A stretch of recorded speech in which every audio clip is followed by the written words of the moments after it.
Dears, good morning. മൗനരാഗത്തിൻ്റെ ഇന്നത്തെ വിശേഷത്തിലേക്ക് എല്ലാവർക്കും സ്വാഗതം കേട്ടോ.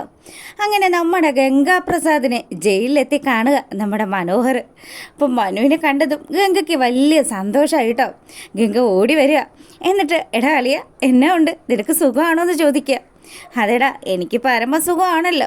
ആ കല്യാണിയും കിരണും കാരണം ഞാൻ ആകെ അവതാളത്തിലായിരിക്കുകയാടാ. ഒന്നും പറയണ്ട, എന്തൊക്കെ പ്രശ്നങ്ങളാണ് ഇപ്പം സംഭവിച്ചുകൊണ്ടിരിക്കുന്നത്.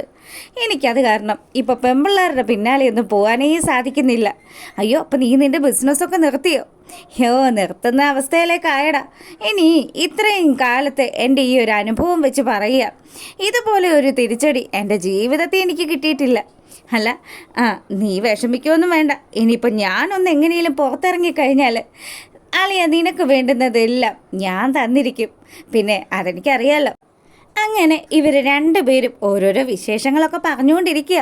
സംസാരത്തിനിടയ്ക്ക് നമ്മുടെ പ്രകാശൻ്റെ മുട്ടുകാല് തല്ലി ഓടിച്ച കഥ വരെ അങ്ങ് എത്തി. എടാ നീ എന്തായി പറഞ്ഞു വരുന്നത്?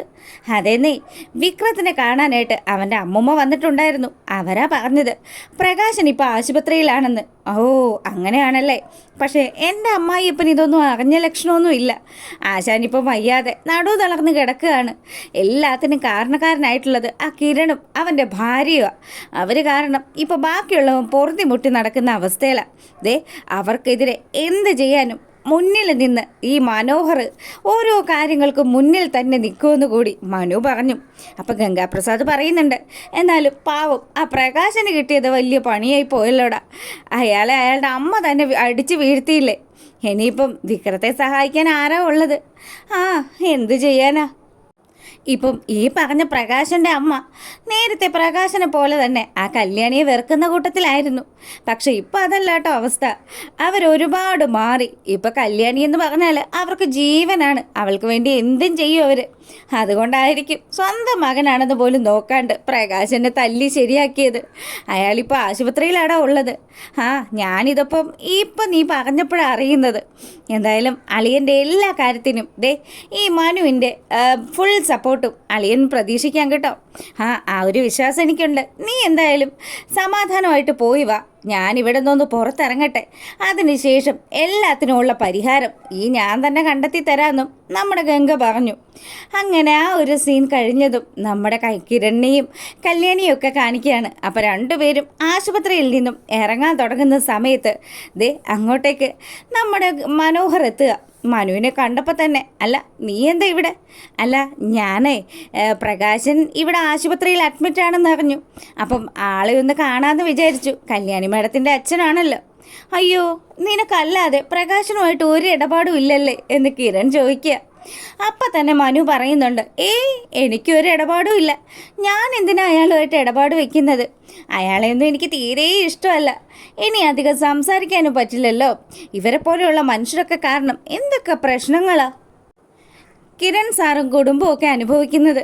പിന്നെ ഇപ്പം തന്നെ ആ വിക്രം കാർത്തികയുടെ തലക്കടിച്ചിട്ടല്ലേ ജയിലിൽ പോയി കിടക്കുന്നത്. അല്ല നീ എങ്ങനെ അറിഞ്ഞു പ്രകാശൻ ആശുപത്രിയിലാണെന്ന്? എൻ്റെ കിരണേട്ടാ, ഇവൻ അറിഞ്ഞത് എങ്ങനെയാണെന്നോ? ഇവൻ വിക്രത്തെ കാണാൻ വേണ്ടി ജയിലിൽ പോയി കാണും. അങ്ങനെ അറിഞ്ഞതായിരിക്കും. വിക്രം ഇവനും അതുപോലെ ആ തളർന്നു കിടക്കുന്ന അങ്കിളും ഒക്കെ ഒരു സെറ്റാ. എന്തായാലും ഇവനെ പോലെയുള്ളൊരു പെരുങ്കള്ളൻ ഇവിടെ വരണമെങ്കിൽ അതിന് പിന്നിൽ എന്തെങ്കിലും കാര്യങ്ങളൊക്കെ കാണും. എൻ്റെ പൊന്ന് കല്യാണി മാഡം, ചുമ്മാ എന്നെ തെറ്റിദ്ധരിക്കല്ലേ. ഞാൻ ആ പഴയ പരിപാടിയൊക്കെ നിർത്തി വരിക. അത് ശരിയാ. നിന്നെ അന്ന് ഞങ്ങളെല്ലാവരും കൂടി വലിച്ചു കീറിയപ്പോൾ നീ നന്നായതായിരിക്കുമല്ലേ എന്ന് കല്യാണി ചോദിച്ചു. അല്ല മാഡം, സത്യമായിട്ടും ഞാനിപ്പോൾ നന്നായിരിക്കുക. പിന്നെ മാഡത്തിൻ്റെ അച്ഛനായതുകൊണ്ട് മാത്രം പ്രകാശനെ ഒന്ന് വന്ന് കാണാമെന്ന് വിചാരിച്ചു. അല്ലാണ്ട് അതിൻ്റെ പിന്നിലൊന്നും തന്നെ ഇല്ല. ഞങ്ങളങ്ങ് വിശ്വസിച്ചു. നീ ഒരു കാര്യം ചെയ്യണം. അവിടെ ബഗാസുറിൻ്റെ വീട്ടിൽ എന്തൊക്കെ കാര്യങ്ങൾ നടന്നാലും അത് അപ്പം ഞങ്ങളെ വിളിച്ച് അറിയിക്കണം. ആ ജോലി നീ ഇപ്പം നന്നായിട്ട് ചെയ്യുന്നൊന്നും ഇല്ലല്ലോ. എൻ്റെ പൊന്ന് കല്യാണി മാഡം, കിരൺ സാറും ഇതൊന്ന് കേൾക്കണം. അവിടെ അവർ പ്രത്യേകിച്ച് കാര്യങ്ങളൊന്നും പ്ലാൻ ചെയ്യുന്നില്ല. ഇപ്പം കിരൺ സാറ് തന്നെ ആ അങ്കിളിനെ അടിച്ച് അവശതയിലാക്കി ഇട്ടിരിക്കുന്നത് കൊണ്ട് അങ്ങേരിപ്പം ഈ കാര്യത്തിനൊന്നും വലിയ പ്രാധാന്യമൊന്നും കൊടുക്കുന്നില്ല. അയാൾ എഴുന്നേറ്റ് നടന്നു കഴിഞ്ഞാൽ പിന്നെ പറയാം. ഇനി പകരം വീട്ടാൻ വരുമോ അല്ലെങ്കിൽ ഇനി നന്നായി പോകുമോ എന്നുള്ള കാര്യമൊക്കെ. എന്ത് കാരണങ്ങളാണെങ്കിലും ഞാൻ എല്ലാ വിവരങ്ങളും നിങ്ങളെ അറിയിച്ചിരിക്കും. നിങ്ങൾ വിഷമിക്കുമൊന്നും വേണ്ട. ആ ചെല്ലെന്ന് പറഞ്ഞ് കിരണും കല്യാണിയും നമ്മുടെ മനുവിനെ പറഞ്ഞയക്കുക. അങ്ങനെ അതൊക്കെ കഴിഞ്ഞപ്പോൾ നമ്മുടെ മനോഹർ നേരെ വരുന്നത് ബഗാസുരൻ്റെ റൂമിലേക്കാണ്. നീ എന്താ ഇവിടെ എന്ന് ബഗൻ ചോദിച്ചതും, അല്ല എനിക്കിങ്ങോട്ട് വരാൻ പറ്റത്തില്ലേ, നിങ്ങൾ ഈ കിടക്കുന്ന കിടപ്പ് കിടന്നോ അതോ വടിയായോ എന്നൊക്കെ ഒന്നറിയണമല്ലോ. എടാ ഞാൻ വടിയാകുകയോ വടിയാകാതിരിക്കുകയോ ഒക്കെ ചെയ്യട്ടെ, നീ എന്നെ മോളെ ഉപേക്ഷിച്ച് പോവാന്ന് പറഞ്ഞിട്ട് ഇതുവരെ നീ അതൊന്നും ചെയ്തില്ലല്ലോ. അങ്ങനെ അത് ഞാൻ ആലോചിക്കാം കേട്ടോ. എനിക്കൊരു 2-3 കോടി തന്നു കഴിഞ്ഞാൽ ഞാൻ നിങ്ങളുടെ മോളെ ഉപേക്ഷിച്ച് പോവാന്ന് നേരത്തെ പറഞ്ഞതാ. പിന്നെ അന്ന് എൻ്റെ കല്യാണമൊക്കെ നടന്ന സമയത്ത് അപ്പം അവൻ പെണ്ണല്ലായിരുന്നു ആണായിരുന്നു എന്നുള്ള കാര്യം ആ പന്തലി വെച്ചാണല്ലോ ഞാനും അറിഞ്ഞത്. അല്ലായിരുന്നെങ്കിൽ ഉറപ്പായിട്ടും നിങ്ങളുടെ മകളെ ഉപേക്ഷിച്ച് ഞാൻ അവൻ്റെ കൂടെ പോയേനെ. അതെൻ്റെ മോളുടെ കഷ്ടകാലം, അല്ലാണ്ട് എന്തു പറയാനാ. നിന്നെപ്പോലെയുള്ളൊരു പെരിച്ചാഴിയെ സഹിക്കുക എന്നുള്ളത് അവളുടെ ജീവിതത്തിൽ ചിലപ്പം കുറിച്ച് വെച്ചതായിരിക്കും. ഒട്ടും മോശമല്ലാത്തൊരാൾ. എടോ താൻ വല്ലതുമൊക്കെ അറിഞ്ഞോ? ഇവിടെ ഇങ്ങനെ ഇരുന്നാൽ മതിയല്ലോ. എടോ പ്രകാശനെ അവൻ്റെ അമ്മ അടിച്ച് ആശുപത്രിയിലാക്കിയിരിക്കുക. പ്രകാശനെ ആശുപത്രിയിലാക്കിയെന്നോ? അവനെന്താ സംഭവിച്ചത്? അവൻ്റെ മുട്ടുകാല് തല്ലി ഒടിച്ചു. ആരാണെന്ന് കേൾക്കണോ? അവൻ്റെ അമ്മ തന്നെ. അവരങ്ങനെ ചെയ്യൂ? പിന്നെ അവരതല്ല അതിൻ്റെ അപ്പുറവും ചെയ്യും. പിന്നെ ഇനിയിപ്പോൾ പ്രകാശനും മറ്റു മാർഗങ്ങളൊന്നും കാണില്ല. തെണ്ടി നടക്കാമെന്നുള്ള രീതിയിൽ പ്രകാശൻ അങ്ങനെ തന്നെ നടക്കേണ്ടി വരും. പിന്നെ നിങ്ങൾക്ക് നടുവ് പോയ സ്ഥിതിക്ക് ഇനി ഭാവിയിൽ പ്രത്യേകിച്ച് പണിയൊന്നും എടുത്ത് ജീവിക്കാൻ പറ്റുമെന്ന് എനിക്കും തോന്നുന്നില്ല. നിങ്ങളും പ്രകാശൻ്റെ ഒപ്പം ഒരു പാത്രമായിട്ട് ഇറങ്ങിക്കഴിഞ്ഞാലോ ആരെങ്കിലും എന്തെങ്കിലുമൊക്കെ വെച്ച് തരാണ്ടിരിക്കില്ല. അപ്പം രാഹുലിനോട് മുഖത്ത് നോക്കി പറയുക, പോയി പിച്ച തണ്ടടോ എന്ന്. ഇത് കേട്ടതും അവന് നല്ല ദേഷ്യം വരിക. അപ്പം തന്നെ നമ്മുടെ മനോഹർ പറഞ്ഞു, അതെ നിങ്ങളുടെ മകള് നിങ്ങളാണ് സ്വന്തം അമ്മയിൽ നിന്നും അവളെ അകറ്റി നിർത്തിയതെന്നൊക്കെ അറിഞ്ഞു കഴിഞ്ഞാൽ ഉറപ്പായിട്ടും ആദ്യം നിങ്ങളുടെ തലമണ്ട തല്ലി പൊട്ടിക്കും. ആ കാര്യത്തിൽ ഒരു സംശയം എനിക്കില്ല. അവള് ചില്ലറക്കാരിയല്ല എന്ന് അവളുടെ കൂടെ കുറച്ചു കാലം താമസിച്ചപ്പോൾ തന്നെ എനിക്ക് മനസ്സിലായതാടോ. തൻ്റെ തനി പകർപ്പാണ് തൻ്റെ മോളെന്ന് കൂടി പറഞ്ഞിട്ട് നമ്മുടെ മനു അവിടെ നിന്ന് അങ്ങ് പോവുക.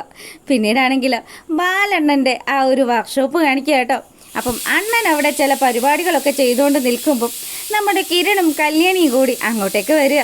അവരെ കണ്ടപ്പോൾ തന്നെ ആ മോളെ കല്യാണി എന്നെ കൊണ്ടൊരു വിശേഷം എന്നൊക്കെ ചോദിച്ച് നമ്മുടെ ബാലണ്ണൻ അങ്ങ് ചെല്ലുക. അപ്പം തന്നെ കല്യാണിയും കിരണും പറഞ്ഞു, നല്ല വിശേഷമൊക്കെ തന്നെയാണ്. പിന്നെ പ്രകാശിൻ്റെ അടുത്തേക്ക് മാമൻ പോയായിരുന്നു എന്ന് കല്യാണി ചോദിച്ചു. എൻ്റെ പൊന്നു മോളെ, അവൻ്റെ അടുത്തേക്ക് ഞാൻ പിന്നെ പോയൊന്നുമില്ല. അവനെപ്പോലെയുള്ള ഒരുത്തനെ നന്നാക്കാൻ നോക്കിയാൽ നമ്മുടെ സ്വഭാവം മാറുമെന്നല്ലാണ്ട് അവൻ നന്നാകണ ലക്ഷണമൊന്നുമില്ല. പിന്നെ മോളോട് എനിക്കൊരു കാര്യം പറയാനുണ്ട്. അവൻ ഇനി ആശുപത്രിയിൽ നിന്ന് ഇറങ്ങിക്കഴിഞ്ഞാൽ കാർത്തിക മോളുടെ വീട്ടിലോ കാദംബരി മോളുടെ വീട്ടിലോ ഒക്കെ കയറിക്കൂടാനുള്ള സാധ്യതയൊക്കെ ഉണ്ട്. ഒറ്റക്കാലനാണെങ്കിലും അവൻ്റെ തനിക്കോണം പുറത്തെടുക്കും. ഏത് നിമിഷം വേണമെങ്കിലും മോളുടെ നേരെ ആക്രമണം ഉണ്ടാവാനുള്ള സാധ്യതയുണ്ട്. അതുകൊണ്ട് എൻ്റെ മോളെ നീ ഒന്ന് പ്രത്യേകം ശ്രദ്ധിക്കണം കേട്ടോ. അപ്പം കിരണും പറയുന്നുണ്ട്, അതെ ബാലൻ ചേട്ടൻ പറഞ്ഞത് ശരിയായ കാര്യം തന്നെയാണ്. പിന്നെ അയാളെ വകവരുത്താനുള്ള കാര്യങ്ങളൊക്കെ ഞങ്ങൾക്കറിയാം. അയാളെ എങ്ങനെ നേരിടണമെന്നും വ്യക്തമായിട്ട് പ്ലാനോട് കൂടി തന്നെയാണ് ഞാൻ നടക്കുന്നത്. പിന്നെ ഒരു കാര്യം കൂടിയുണ്ട്. ഇനി ബാലണ്ണൻ ഇവിടുത്തെ ഈ ഒരു കാര്യങ്ങളും ഈ വർക്ക്ഷോപ്പും ഒക്കെ നിർത്തിയിട്ട് കാർത്തിക ചേച്ചിയുടെ ഒപ്പം അവരുടെ സാരഥിയായിട്ടങ്ങ് കൂടിക്കോ. അയ്യോ മോനെ, അതൊക്കെ വലിയ ബുദ്ധിമുട്ടാവില്ലേ അവർക്ക്? അത് വേണ്ട മോനെ. അതൊന്നും പറഞ്ഞാൽ പറ്റില്ല. കാർത്തിക ചേച്ചിയും ലക്ഷ്മി അമ്മയും പറഞ്ഞിട്ടാണ് ഞങ്ങൾ ഇങ്ങനെ ഒരു തീരുമാനം എടുത്തിരിക്കുന്നത്. എന്തായാലും ബാലമാമൻ തന്നെ അവരുടെ ആവശ്യങ്ങൾക്ക് അവരുടെ ഒപ്പം നിൽക്കണം. പിന്നെ പ്രതീക്ഷിക്കാത്ത ശമ്പളമൊക്കെ കിട്ടും. അതുകൊണ്ട് തന്നെ ബാലമാമൻ അതൊന്നും ആലോചിച്ച് ടെൻഷൻ അടിക്കേ വേണ്ട.